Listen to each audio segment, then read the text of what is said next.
Hi, everybody, and welcome to another episode of the Mind Management Mentors podcast, a podcast where we're talking mindset, mental health, and how we manage that mental health and the mindset that we need in life that some people are really good at. And some people are like, I would like to be able to create more positive emotions in life and be able to master my mindset. And I'm over the moon, obviously, to be able to get today's guest on. I don't think I told anybody about it because I was like, right, I'll make sure I get it on. Little bit of a is it for me watching the program that you were on for many years, and as an English person, I worked in a Scottish bar. So before I tell you the story of how I am aware of you, Jean, you introduce yourself, tell everybody what you do, and welcome to the podcast. Thank you, Cuddy. So, my name is Jane McCarry. Yep. I feel as if I'm going to confess something, but so I started off as an actor. I did lots of different wee jobs, lots of touring jobs and theatre jobs, and then I was lucky enough to get a start in something called "'Tis the Season to Be Jolly," which was just a one-off show at New Year, and that was with Ricky Fulton, and Jimmy Logan was in that as well, which was dead exciting because I grew up at Hogmanay watching these guys and just, thinking that they were brilliant. Everybody did in Scotland. So that one job led to another job, led to another job, and then I did a sketch show called Pulp Video, and that was with Ford Kieran and Greg Hemphill. Gavin Mitchell was in it. Loads of people were in it, and then we went on to do Tune the Fat, which was the radio shows. I didn't do the telly shows for that, and then we did Still Game. So, and in between that, also playing Granny Murray, which is really weird because and at both times playing both grandmothers, I was breastfeeding, which you don't often get that. Very Breastfeeding strange. Granny. Very strange. But yeah, I was awful lucky because I really have worked with the best people, loveliest people. When I first left drama school, I got a job at the Tron, but then after that, it was in Cumbernauld Theatre, and then with a company called Baldy Bain Theatre Company. And I mean, I've still got the best friends from there, Alison and Gary that ran it. You were touring about the Highlands in an old Corpy van, spending every penny you earned on food and drink, laughing. Literally, I used to take the tights off my horse. That was a horse in one of the shows home. I used to have to keep taking the tights home because I would be laughing so hard. I'd be literally peeing my pants. So I never cared about fame. I never cared about being in something that was successful. I only ever wanted to work with people that I loved and carry on, dress up and have fun. That was it. That was my only ambition. And I always thought if I didn't enjoy what I was doing, I'll move on. I'll find another thing to do. I'll travel, I'll go somewhere, I'll pick up work.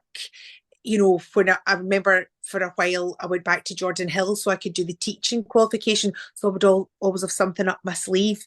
And I worked selling shortbread to churches in the over the phone, and then I worked in a sex line, which was amazing. I loved that, and Oh, stop the buses! Stop the buses! but I Before would do anything just to get a wee bit of money and meet good people. hang on, see, we never even talked about that. We No. were starting this thing. Right, hang on. I did not know about that. So So it was supposedly sexual advice, but nearly everybody was masturbating on the phone. Not me.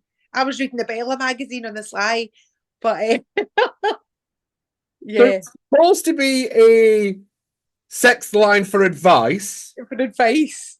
but people were calling in for your voice and other things. Because it was free.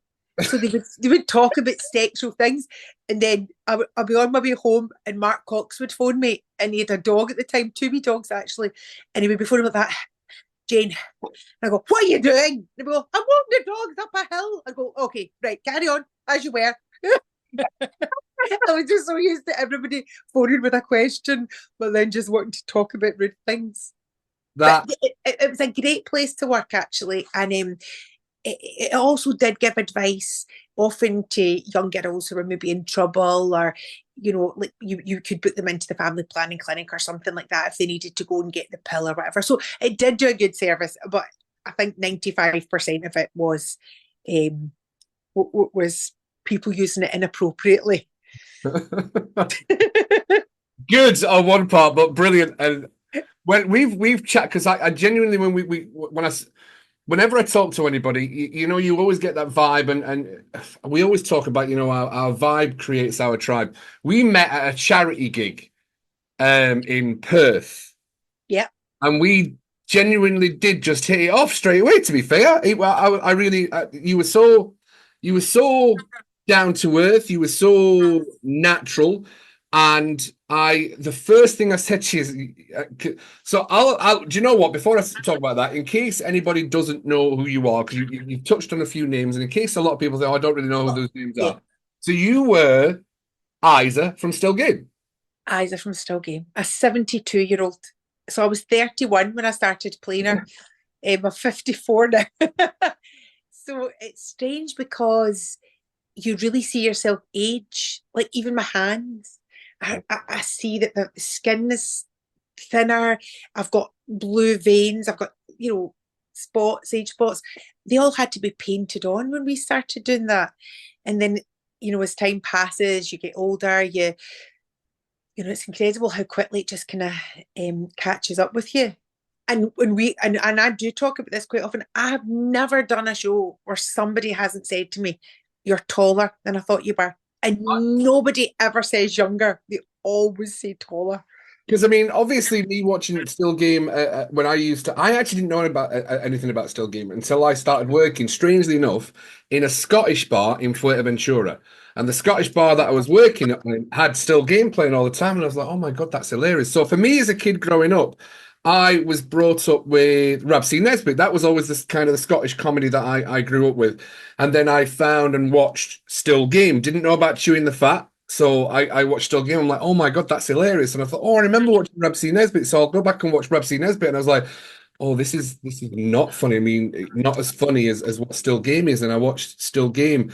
Then I got into Chewing the Fat, which is clearly where Still Game came from, because it was the snippets. It was like the Scottish fast show for us, for anyone that's Yeah. listening and watching. It was like the snippets, and then that led into Jack and Victor into the Still Game. And Still Game's an amazingly classic comedy in Scotland. It's on Netflix. It's worldwide now. And I will say, for anyone that is listening, that kind me personally led me on to, and I talked to you about it, was Gary the Tank Commander, which is also a really funny comedy for Scotland. But when we talked, the first thing I noticed about it was like, you are taller than I thought. You see eyes are on the TV, hunched, very small, and I'm 6'2". You've got to be 5'10" at least, surely. 5'7". Are you really? But I like a wee heel of a night out. You did have So I probably was 5'10" when I met you. But yes. that's because, yeah, you feel better in a heel. I couldn't wear it very often. But yes. And the You just funny you thing just is, do. you must turn up to a lot of events, and everyone's expecting Heiser. And I was stood on those doors just saying hi to everyone else, and I kind of clocked you, but there were other people around going, "Who's that?" And I'm like, "That's your comedian for the night. That's your act." And they were like, "All right, okay, that's Heiser from Still Game." So actually, for everybody that's going to be watching this as well, I remember, and I know you briefly touched on it, but you played a big part in Balamory. Wasn't my time, but it was Balamory you were in, right? It was actually very unfortunately now called Me Too. That was way before the Me Too. So it was called Me Too, but I played a character called Granny Murray, and it was the same people who made Balamory. So it's very colourful. There's a lot of music, and it does kind of feel the same style. And that was a lovely job to do as well. In fact, Chris, who's in Strictly, Chris was Rudy in Me Too. So yeah, so for anybody who watches Strictly, he's brilliant. He was always a lovely, lovely guy, very gentle, very funny, and when you kind of know somebody's going to do well, they've just got it. They've got funny bones. Funny bones are everything. Some people can be very funny in a film or in a TV show, and it can be very dark humor often, which I love, gallows humor. But when you meet people, you connect with them if they've got funny bones. And I think you've got funny bones. The people that I see mostly in my life, when you just look at somebody and you know that you're both finding the same thing funny. I love that. I've got a really dark sense of humor, genuinely dark sense of humor. And I do find comedy and laughter in the dark times, because that's kind of what drags me up and out. And uh, I'll be honest, I found out it is kind of like a common reaction. I'm the one that laughs at funerals. Oh I'm yeah. hard to not. I'm stifling laughs, and I've had to leave rooms. And it is that there's a name to the response of why we laugh in those awkward moments, but it's a reaction and a defense mechanism within people, and I'm that person. Now, what we'll talk about a little bit about Still Game, because there's some iconic memories for Still Game before we talk about the mental health and the mindset. Because I've met quite a lot of entertainers. So I used to work on cruise ships with a lot of people, and I've met a lot of entertainers, and there's sometimes with some entertainers, they, like you say, on stage they've got this persona and this fabulousness, but when they come away from the stage, it's doom and gloom, and they're maybe not that personality that they portray on the stage. Whereas for you, there was no disconnect. There's what you get with Jane, stage and off stage. He's nigh on. It's not even like it's an act. It's Jane. You've got this natural ability to be you, which is fantastic. Do you find the fact that, and I know we talked about this before the podcast starts, do you find the fact that you can get away with not being recognized helpful? I do, yeah, because I genuinely forget. I forget about Still Game all the time. I forget about that, and sometimes you'll see people looking over, or um, but but quite often. So Mark and I were in a garage because we were working in Elgin this weekend, and on the way up, and I could hear people saying, "That's that guy Tam from Still Game," but they didn't know it was me. And then somebody asked me, "Is that Tam?" I was like, "Yeah, yeah." I didn't say a word. And quite often, like, say if I was out and say Sanj always says this, they'll give me their phone and say, "Going to take a picture of me when you read," and I just go, "Don't say," because it is easier. But at the same time, none of us mind, and I think because Still Game does have heart, at the core of it, Isa's lonely. You never see the sun. Same with Jack and Victor. They're all quite isolated. They're all on their own, and having each other and having community. And there is a lot of pathos in it as well as the laughs. And I think that's why people do enjoy it, and that's why they relate to it. Rabs and Nesbitt was a different kind of comedy. It was much harder hitting.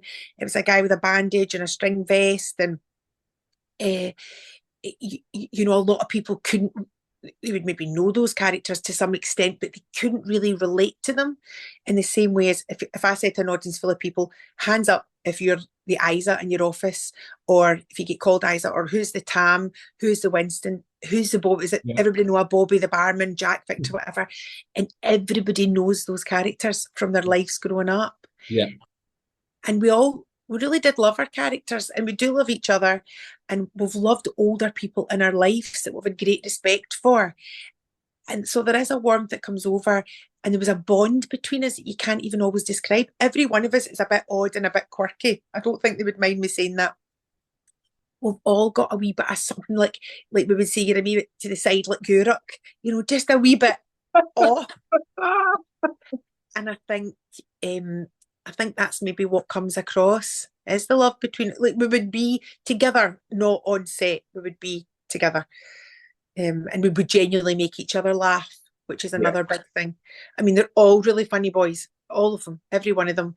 But there isn't a day that passes, and I mean this honest to God, that Mark Cox doesn't make me laugh out loud. Every something he'll send me or phone me or a voice message, or and it makes me laugh, and that's worth everything. I wouldn't really care about. It's not about.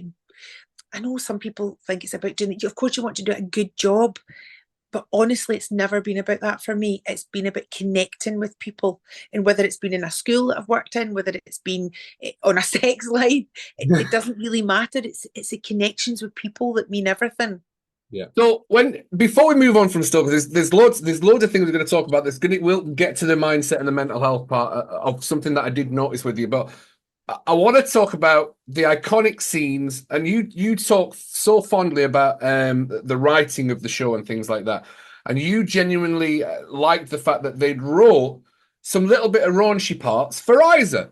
And I always remember there's one iconic scene from Still Game that's imprinted in my mind. And obviously, the first time I see you, I was like, Pink Dildo and Richard Whiteley. That scene of you saying, "Oh, I'll come back to you," because someone knocked at the door. So the writing for Isa and for you, you like the affinity for that as well. You really like the writing for Isa as still thinking about sex in one way. So talk Oh, about that.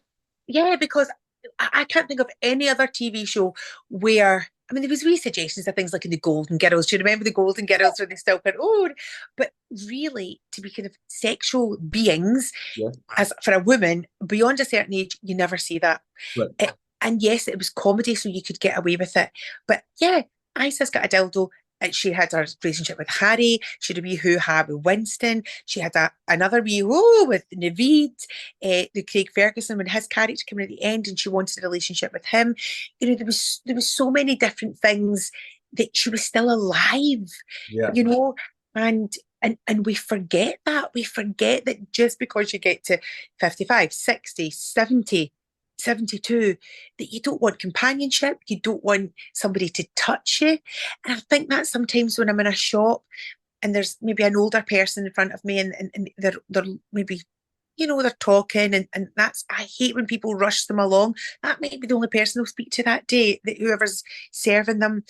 And you think, when is the last time anybody really cuddled you or touched your hair or all the beautiful things that we take for granted? And a friend of mine is a dominatrix, and I know, she's wonderful. She's got some older men that go to her and they don't want anything sexual.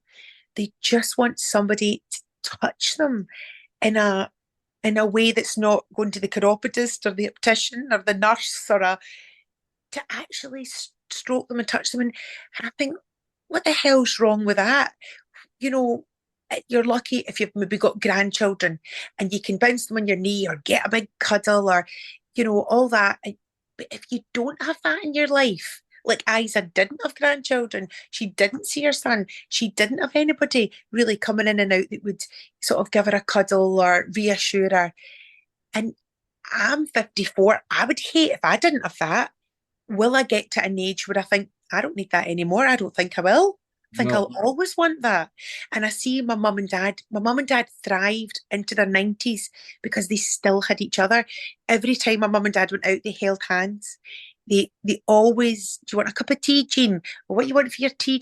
They constantly checked in with each other, loved each other, supported each other. I mean, they drove each other mad as well, of course, at times. But a huge part of well-being for them into their 90s was the fact that they had physical contact. yeah, yeah. It's a big part of people's relationships, and it comes down to love languages. Believe it or not, I don't know if you're aware of love. It seems like you're aware of an awful lot of things, I'm Jane. not. No, I'm not aware of love language. So there's five love languages, which is acts of service, touch. I always forget what all five of them are, but if a couple are not talking on the right love language, or we're not receiving the right love language that we want, I know that my love language is touch, and love and tenderness, and my wife's acts of service is acts of service. Her language of love is if I do the pots, or if I do the vacuum or something like that, or the house is tidy when she's come home. I've shown her that's. I know she'll never listen to me about about the languages of love, but I know what they are because I've learned them. And for me, to be touched and cuddled and appreciated and to be made to feel important. But for my wife, it's not. And for relationships as they go through, we lose that connection. And connection is everything you've been talking about with Still Game and especially Isa having those connections. And that's what happens within a relationship. And you're right. When we don't get what we want out of a relationship, and if your mum and dad have done that, that's absolutely fantastic. They've kept that connection going. And connection's a big part of it. It's a massive part of it. Oh, it's a massive part.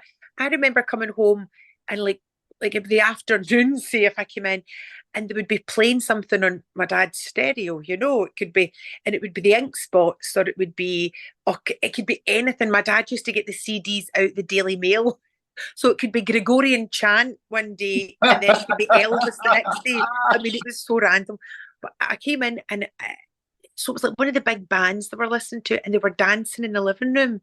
They were waltzing around like they would have done when they met, all those years ago. Oh, let me fly. Um, and to come in and see your mum and dad just just dancing, it's so beautiful. And they didn't have a lot of money, they didn't go a lot of places together, they didn't have that, but they did have good friendships where they would go to somebody's house or they would come to our house, and you would see them, and their friends as well, laughing and wee parties. And that was a beautiful part of growing up. So I do think with my mum and dad that was really, and I found KY jelly in my dad's drawer after he died at 92. It was up to hydro, it was still in date, cuddy. I just, what the bloody hell's this, mother? She went, I think your father used that for his athlete's foot. Did he? That that, is that was funny. But yeah, they definitely still did, they did connect. And it was a big deal. My mum would say, oh, your dad took me to Campbell's for my lunch. Now my mum was a Campbell. And I would go, Campbell's? And she meant McDonald's, which would oh, always get our clans brilliant, mixed up. brilliant. So they were very, very sweet together. But yeah, I think seeing that made a big difference as well growing up. The Yeah. love they had for each other. Well, we when we were talking in the restaurant and things like that, we talked about the highs and lows of entertainment. So for entertainment, there's nothing guaranteed in entertainment. I worked in entertainment for 13 years, and I actually worked in it for about 20 years. And I took the route of certainty, which was working on a cruise ship, and I knew the next contracts were coming. But that's different for entrepreneurial entertainers such as yourself. And we talked about the highs and lows of after the hydro. When you did was it the 4 or 5 nights at the hydro? Oh, we did 51 nights at the hydro. Apologies, 51 nights at the hydro. Yeah. How and then you got the lows after when you know you're not going back to still game, the lives are finished. How do you manage your mental health? Because you did manage it really well, and I know you spoke about it and things like that with some of the other cast members. Yeah, I remember actually for some reason, about 3 days after, I was speaking to Sanj about something. I can't even remember what it was, some job we were doing. And I said, Sanj, I said, I feel really, really low. I said, I feel like I'll never in my whole life do anything as exciting as that again. And, because what other show are you going to take to the hydro? Maybe, and it wasn't even just about doing a show at the hydro. It was so special because it was all of us together. It was thanking all the fans that had been so loyal, and saying goodbye to the characters as well. It was a big deal. And he said to me, and Sanji's been very open about mental health. He's had struggles sometimes, himself, and he's spoken about that. But he said, I feel okay, Jane. I feel as if it was the right time for it to end, which it was. And he was away about to do some other job. And he said, no, I feel okay about that. And I think probably everybody felt okay about that except me. I really did feel like, um, and there won't be anything to replace that, but you just need to accept it and move on. Mm. And just accept that was a really special, special time. I remember Paul Riley said to me, like, to close your eyes, Jane, and go like that, look out to the audience. And take pictures in your mind. And I can still look out and see. But I remember going to see Bette Midler, and it was just not long after we'd finished the show. And she was singing something, and she said, get everybody to put their phones on. And we were sitting near the front, and I turned round and I started crying. And I hadn't cried the whole time I was doing the hydro or even afterwards. But I did start crying because I thought, this is so magical and it's so beautiful. And I've been lucky enough to experience, it's like 12,000 people or whatever, the love of that. I Yeah. mean, even things like when Sanjay and I were doing the second show, because it was 3 different shows we did, and we're pale pensioners, we had a romance, and at the very, very end of the show, there was a kind of moment where, oh, will they kiss? Will they not kiss? And somebody stood up in front of all those people and shouted at the top of his voice, just because he couldn't contain it. It wasn't to get a laugh. He went, Naveen, get her pumped. Like, who shouts that at pensioners? Sounds went, give a minute. I'm trying here. But it was hard. But I think in life with bereavement, like when I lost my mum and dad, I've lost friends that I've loved dearly, that have gone young, and other people in my family that I've adored, and family again, some have been young. I think you need to allow yourself, it's okay to be really miserable. And I remember after my dad died, I'm not really a drinker, I hardly ever drink, but and a night out, but I never drink in the house really or anything. And I remember having a drink every night after the kids were in bed and the house was still, sitting downstairs and having like 2 or 3 drinks just to kind of block out all the horrible thoughts before I went to bed. And then after about 3 months, thinking, nah, I need to stop doing that now. This isn't helpful. And I did. And it is a process of Yeah. missing somebody. My mum and dad, it was a wee bit easier because although it was awful, I was an only child, and kind of accepting that's you on your own now. They were old, they loved each other, they were lucky, they had a peaceful death, they felt loved. My wee Jack Russell Mac, who's adorable, stayed with my mum for 5 days. We had to carry him out to go to the toilet in my mum's front garden, and he would just come straight back in. And it was a hospital bed, and jump up and put his head under her hand. And she was kind of semi-conscious, but she clapped him the whole way through. And to see that with the love that wee dog had for her and she had for him, it was beautiful. So you can accept that, and you can kind of you can deal with that. But sometimes when you lose somebody that's young, that's really hard. So it's not like I've not had highs and lows. I have, Yeah, of course. but then you kind of come back out of that, and on you go again. And I think anxiety is probably the way I've dealt with stress, where I would be anxious about it rather than depressed about it. And I would be busy, busy, busy.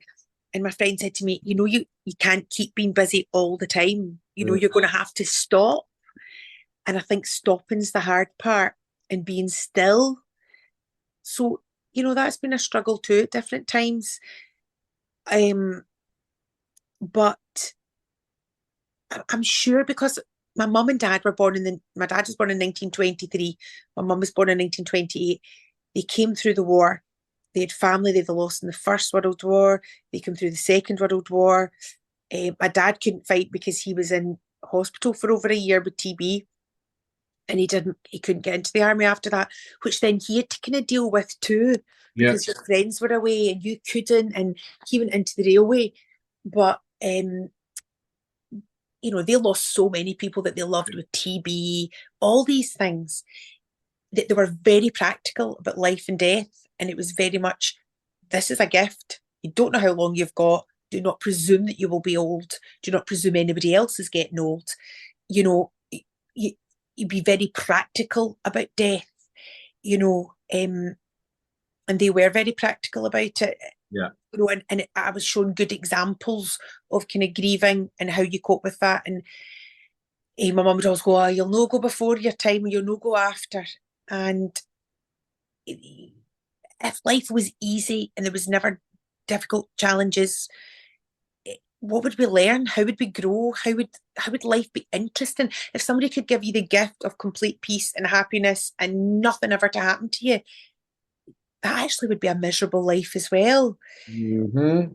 So I think from watching my mum and dad and seeing kind of strength, and yep, it's okay to go down, but then you've got to start on the road back up again, and find a way to do that. Now that's different if it's a chemical depression someone has, or they have a mental health issue where it's not possible. I'm not saying that's easy for everyone. I've been lucky that I've not had that, but I do think it's from watching that generation that has kind of given me a kind of certain, I don't want to use the word, I'm not using the word strength because it's not strength, just an example of how to get out of a hole. Resilience. Resilience, that would be the word. Resilience. Yeah, we fall down 9 times, get up 10 times. Absolutely, resilience. It's never easy picking up. So as an entertainer and an actor, now how do you manage that literally, I think you've probably already answered this question, is that resilience there going from job to job? Because you do a lot of panto. Hmm. So that's always great at the end of the year and things like that. But how do you manage your mindset from job to job with that? I'm a big believer in it's an Eckhart Tolle thing of depression comes from thinking in the past, anxiety comes from things we can't control in the future. So when we stay present, we can make decisions about the future which help us, and we can stay away from looking at what didn't happen in the past. And it's a powerful concept, that presence. And as you mentioned, not having that ability to be able to stop, because we have a fear if we stop, then we don't know what's going to happen. So that anxiety keeps us going. It keeps the adrenaline going. But how have you managed to be able to master? Because you're a mum as well. You're a mother as well. Hmm. Hmm. The boys are a wee bit older now, so that's easier. Yeah. One's nearly 20, one's nearly 23. But yeah, that was, you know, I have spoken about that very difficult when the boys were younger. When the boys were much younger, my mum and dad were wonderful and they helped, and that was easier. But then we got into our teens, where you've got two teenage boys. My mum and dad were going kind of, their health was deteriorating and they needed loads of support. So you always felt like I was working, or I had to go to mum and dad's, or I had to do something with the boys, and I'd be apologising to my mum and dad about, Mum, I can't get the message, I can't do this today, I can't do that appointment, I'll need to sort that out because I'm working, or and then I'm saying to the boys, I'm sorry, I can't go to this or do that, or you know, they never really wanted particularly to do a specific sport or anything to a high level. But I always feel if they had, you've got parents that take you everywhere, Yeah. that would have been the football mum, the dancing mum, the whatever it is that was always available and always there. And I couldn't do that because of working, trying to run the house, and my mum and dad. And my mum and dad always used to feel awful guilty about that, And in fact, the night before my mum went into a coma for 5 days, I remember um, she said to me bizarrely, she was always a bit of a drama queen, to be fair, but she said, I'm dying. And I said, "Now, mum," because I had a million things to do that night. I was at tea time and giving her a tea. I was still to go to the Asda, and then I'd come back, walk the dogs, get the boys ready. I said, "Mum, do you want me to get a doctor? Do you actually feel not well?" And she said, "No, no, I'm fine." But she said, "You need your life back now, so I'm going to go." And I was like, okay. So anyway, that night, about 9:30 or something, I popped back down and she was fine. She'd been up at the toilet, she'd go back to bed. She was fine. And I thought she'd just been a drama queen. And then that next morning, this is weird. You're going to think I'm insane. No. But I know you will, but that night I was reading my book, but I was doing stuff. I was taking my makeup off, reading my book. I was in bed and I heard my dad say loud as anything in my head, "It's your lucky day." And he used to always come to the door. It'd be like 10 o'clock at night. He used to go out a walk, and the boys would be in bed, and they would go, "Papa," and they would run down the stairs, and he would always have a sweet in his pocket. I would go, "Dad, they're in bed. They've cleaned their teeth. They're ready." And then and he would stay 15 minutes and go. But I used to think, oh, one day I won't hear "It's your lucky day." And I heard it so loud in my voice, and I said out loud, "Dad?" And in my head, I heard him saying, "You do your bit, hen, and I'll do mine." It Oh, was so weird. And I can't explain it. I can't describe it. I'm not a particularly spiritual person or a religious person. I'm not. But that next morning, the carer phoned and said, "You need to come down. We can't wake your mum." And I went, "Yes, she's awake." And she went, "She's actually not." I said, "Oh, no, she is. But I know you're telling me that so that I don't panic." She said, "No, she's not." And then she wasn't. She lasted 5 days. But it was like she had decided to go. It was so weird. And then when she actually did go, and we were so I had my phone and we were playing Moon River because that was her favourite song. And in the middle of the song, she took her last breath, and the phone was sitting in the mantelpiece, and it stopped in the middle of the song for no reason, and that was her away. It was the strangest experience. So I don't know. It's energy, I guess. I believe in energy. energy. Yes. And it 100% when we're talking energy, and you think so, you hydro 51 days, you think of the energy that you consumed on a nightly basis where there was nothing but love and adoration. So you stood in front of love and adoration for a program for the characters that had been created. How could you not feel lowering down after that had finished, because that for 51 days being consumed by that would keep you high. We're like batteries. We're all like batteries. Mhm. And look, and I'll say this for anyone: you've got to understand that thoughts and feelings are attractors. So whatever we thought, whatever we think, we project, and whatever we feel, we attract. So if anybody's stuck in that negative, disempowering place, such as shame and not sadness and grief is not actually a negative emotion. It's an emotion that we have to feel. It's not, it's different to depression. Sadness and grief. It's when we keep holding on to that, that's when it can turn into to depression and things like that. So that's a really powerful thing for people to understand, is not to be scared of those the negative disempowering emotions that we get, but absolutely being able to understand how to balance that. And I think you said that Naveed gave you, oh no, I think it was time for us to all move on. That's a powerful, powerful language towards being able to go, do you know what? I make it. And when you said, oh, close your eyes and take a picture, that's how memories are made. And people don't take that. That's being present. It's knowing it and feeling it and hearing it and knowing I'm in this moment now with Bette Midler playing. And I'm going to take a picture and taking a picture of all these people.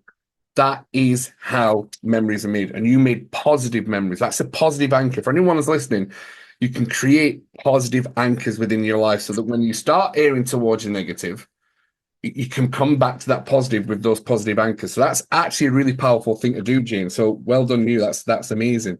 Well, thank you, Paul Riley. But yeah, And I could still close my eyes just now, and I can see it. And I remember thinking as well one day, this was in the second, because it was three different shows. So the second show, and I remember looking out into the audience, and my dad was away. The first show, my mum and dad came to see it, and then they were treated like royalty. And then when I said to him at the end, I went, "Did you enjoy it, Dad?" And he went, "Oh no, it was a load of tripe." So thanks, West of Scotland parents. And then the second show, I said, "Mum, my dad wasn't there, but I said, Mum, do you want me to get you a ticket and we'll bring you in?" She went, "Oh no, don't bother, Hen. Just give my ticket to me, Margaret Robertson, across the road." Like, okay, Mum, don't bother coming. they, Um, they keep us but humble. was that? Our parents keep us humble. They're good at that. Oh, yes, 100%. But I remember thinking in that second show, looking out, what an opportunity this is for joy and living, and things in my own life were not right or great. And I thought, I'm making a change. And actually, at that point, I said to myself, it wasn't about losing weight. I thought I'm going to get fit, because my weight has always been up and down, up and down, up and down. And I do eat to not feel, to not think, to keep going, to keep going. Yeah. I love food, love talking and eating blah, blah, blah, non-stop. And then I told you that when we met, a woman Yeah. said to me at Queen Street Station, we were coming back from Edinburgh, and she said, I was going to ask you for a selfie earlier, Hen, but you've no stopped talking and eating the whole journey. But that's true. But I remember thinking, right, enough's enough now. Enough's enough of existing, just getting by, getting the kids seem to, getting mum and dad seem to, getting the messages in, getting the appointments on a treadmill. And I thought, I'm going to start doing some things I want to do. And I did make huge changes in my life. And I did get fit, and I did lose weight through getting fit, but I was awful stressed. Unfortunately, I did split up with my husband at that point as well, which was a kind of probably, was that a midlife crisis? Would you call it that? A kind of change of heart. But I knew that we could both be happier. I really did believe that. I thought, we are not making each other as happy as we both deserve to be. And much as it's hard to make that decision, I know, I'm sure of it, that we'll both look back and say that it was the best thing for both of us. We'd been together since I was 18 and he was 23, and he's a wonderful man. I wouldn't say a word against him, not at all. But we'd grown in different directions.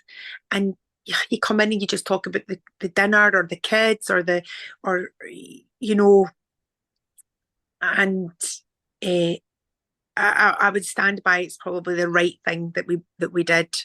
But it Mm. was very, very hard, very, very upsetting. It's not like, I think if somebody's had an affair or I don't know. Yeah, They've done something wrong, but when nothing's really wrong, but you just know in your heart wasn't right. it wasn't right. It had kind of petered away from what it should be. Yeah. When you've got parents that you've seen who have lived to such a long age, then how, because you saw the love and you saw the connection. So, did it come from a place of love, seeing what happiness is within a couple of, yes, the ups and downs? Then there's that, is that what I've not got? Was there always that looking into this is what my parents got? I mean, that's not what I'm feeling. Because I was going to ask you, because we talked about love. We did talk about love an awful lot. And how were Mm-hmm. you made to feel loved as a kid? How were you made to feel loved as a kid? With time, with time, Nice. because mum and dad, we moved from our house in it was in Crewkin Road in Spring Hall when I was 3. Now I adored the people there, and actually this morning I went a walk with a girl who lived next door to me from when I was born, Christine. Beautiful. So I was very, very lucky that that's where and then we moved when I was 3, and then I was again very lucky because the people in that street, which my mum and dad lived in that house till they died, but there wasn't a lot of money. That's the first. So my dad was 51 before he bought his first house, and he was scared to buy his first house. They'd always lived in a council house, and they thought that was the right thing to do. But then my mum was working with a man who was like one of her very closest friends, my Uncle Bill, who was wonderful and inspiring. And he said, what you're spending in rent, you could spend buying a house, and then you wouldn't have to, worry. Once you've paid it off, that's you've paid it off, kind of thing. So he encouraged my mum and dad to buy this wee house, and we were so lucky, but there wasn't really money. But because they were older and because there was no money, we were together all the time. And there was loads of kids in the street. So I was out playing with other kids. It wasn't like I didn't have other kids to play with, but everybody loved coming to my mum and dad. So we're like Disney parents. Yeah. So my friends from school, the friends in the street, because they had patience and they were older, everybody would come into ours. Everybody was always welcome. And my dad would go and play badminton with all of us, but with me over the fence, back and forward. They would read me stories for hours at night, tell me stories about when they were growing up, read me books. I, I always felt it was always playing a game, and they were the same with my boys. Always, you know, time they gave them all the time and all the patience in the world. And when my 2 boys would be driving me nuts, my dad would say, "No, no," I would say, "Dad, don't give them pocket money. They got £1 a week." I was like, "They're not getting it this week. They've been too naughty." But Dad would go, "No, no, no. It's my money to give them. They're getting money for us, sweetie. They're good for us."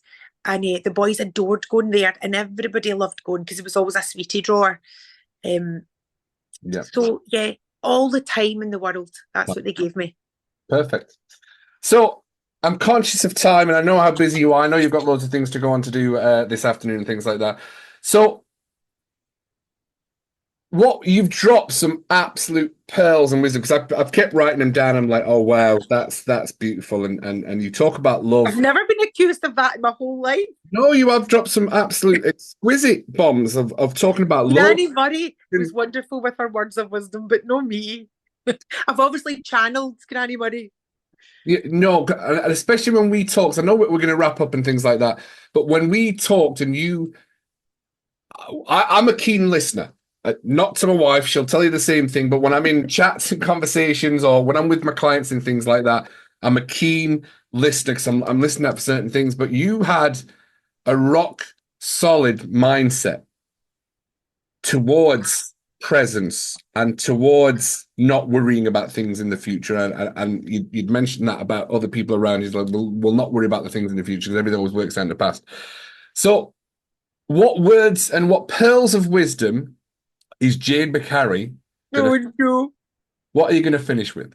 Well, I would say that I have worried for years. I worried about my mum and dad's health. I did. I wasted.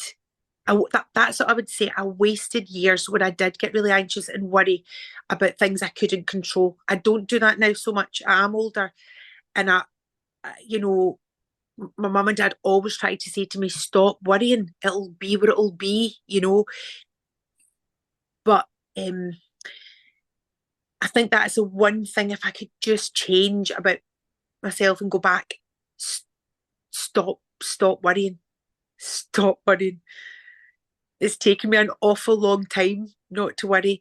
And whenever you can, laugh. My friend, Mark and I, one of our dearest friends died last October, and he was such a huge part of our lives, and we adored him. And I went down to his house and I said to him, David, I think you're jaundice.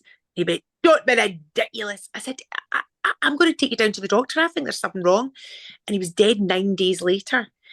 And when we went to visit him the day before he died, he was playing as we walked in his door, goodbye, my friends, it's hard to die. We looked in our eyes and he went, stop it, gallows humour. Gallows humour. And it's like, if we can keep laughing, if we can keep being there for each other, and we can try to, as you say, live in the moment and not worry, because none of us know what's around the corner, and it doesn't change a single thing, and we'll never be a day younger than we are today. Oh, every sentence you say is a massive pearl of wisdom. We'll never be younger than we were today. Brilliant. Brilliant. I've got so many things. Jane, thank you. Thank you, darling. Thank you so much. Can you still hear? I'm not going to hear you fine. It's absolutely that's fine. Somebody's now calling, but that's okay. No, Jane, thank you for your time. Thank you for the conversations that we've had. Thank you for joining us on the Mind Management Mentors podcast. There's so much value here for everyone. I'll wrap up. Jane, is there anything you want to say to everybody before we sign off? No, just thank you, Cuddy, and I don't know. Hello, everybody. Goodbye. Honestly, to everyone that's listened into this podcast, I would urge everyone to go back through it and listen deeper than the stories that Jane tells, and listen to how she talks about connection, about how she talks about love, and how she talks about managing presence. There's some powerful messages in there that I think everybody can learn from. And as you said, through the highs of life, behind the scenes, there's always a story that's going on and that people don't want to share. And you've shared more than most, Jane. So thank you. Absolutely fantastic. I think the thing to remember is sometimes, and I know people say this always, everything you see on social media, it's so two-dimensional. It's just a snapshot. It's nothing.